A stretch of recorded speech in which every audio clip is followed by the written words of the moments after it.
নমস্কাৰ বন্ধুসকল, স্বাগতম জনাইছোঁ এই চেনেলৰ আন এটা নতুন ভিডিঅ'লৈ।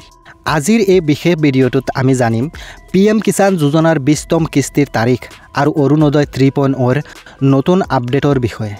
কেতিয়া দিব এই কিস্তি, কোনে কোনে পাব, কেনেকৈ চাব আপুনি লাভাৰ্থী হয় নে নহয়, আৰু অৰুণোদয় 3.0ৰ নতুন কি সাল সলনি কৰিলে, সকলোবোৰ তথ্য।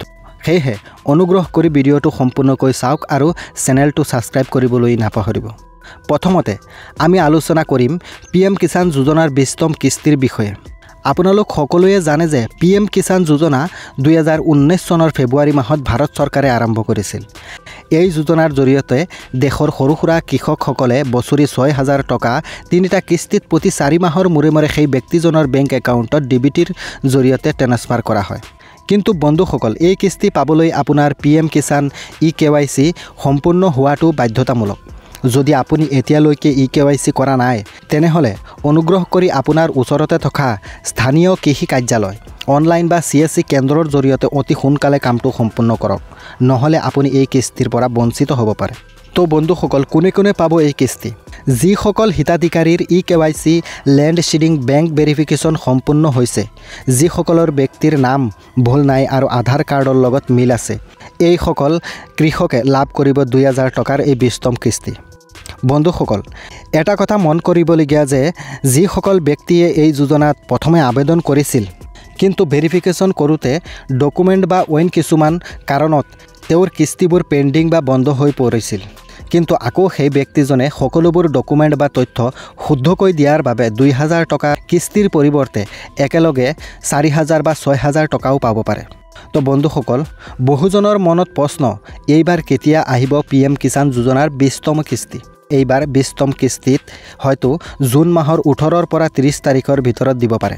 PM কিষাণ যোজনাৰ কিস্তি চাবলৈ হ'লে আপোনাৰ হাতত থকা মোবাইল ফোনত যিকোনো এটা ব্ৰাউজাৰ অ'পেন কৰি চাৰ্চ বাৰত লিখিব pm-kisan.gov.in আৰু চাৰ্চত ক্লিক কৰিব।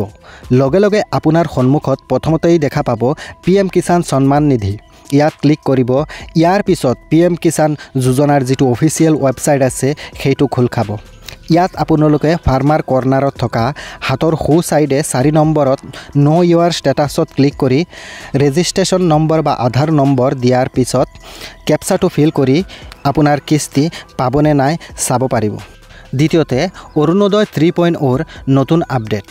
অসম চৰকাৰৰ এই আঁচনিখনে এতিয়া কিছুমান নতুন নিয়ম আৰু পৰিৱৰ্তন লৈ আহিছে। অৰুণোদয় 3.0ত এতিয়া আপোনাৰ এলিজিবিলিটি পুনৰ পৰীক্ষা কৰা হ'ব। এই আঁচনিখনত পুৰণা বহু লোকক এইবাৰ বাদ দিয়া হৈছে আৰু নতুন লোকক অন্তৰ্ভুক্ত কৰা হৈছে। যিসকল নতুন বা পুৰণা ব্যক্তি এই আঁচনিখনত অন্তৰ্ভুক্ত হ'ব, তেওঁলোকৰ বেংক একাউণ্টত 1,250 টকাৰ পৰা 1,500 টকালৈ প্ৰতি মাহৰ 10ৰ পৰা 15 তাৰিখৰ ভিতৰত জমা কৰা হ'ব। এই আঁচনিখনত গৃহিণী বয়স্ক মহিলাসকলক অগ্ৰাধিকাৰ দিয়া হৈছে। এই আঁচনিখনৰ সুবিধা ল'বলৈ হ'লে কিছুমান এলিজিবিলিটি ক্ৰাইটেৰিয়া, যেনে সেই পৰিয়ালৰ বাৰ্ষিক আয় 2 লাখ টকাৰ তলত হ'ব লাগিব, পৰিয়ালত কোনো চাকৰি থকা ব্যক্তি লোক নাথাকিব, 4চকীয়া বাহন, উচ্চ অট্টালিকা নাথাকিব। ইয়াৰ উপৰিও আধাৰ কাৰ্ড, পান কাৰ্ড আৰু বেংক একাউণ্টত লিংকিং বাধ্যতামূলক হ'ব। যদি আপুনি এই আঁচনিখনত আবেদন কৰোঁতে ভুল তথ্য বা মিছা ডকুমেণ্ট দিছে বা ইনকাম বেছি হোৱাৰ পাছতো আবেদন কৰিছে, তেনেহ'লে আপোনাৰ নাম এই যোজনাৰ পৰা বঞ্চিত হ'ব পাৰে।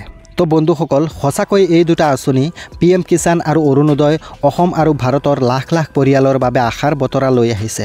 আপোনালোক সকলোৱে নিয়ম নীতি ঠিকমতে পালন কৰিলে এই সুবিধা লাভ কৰিব পাৰিব।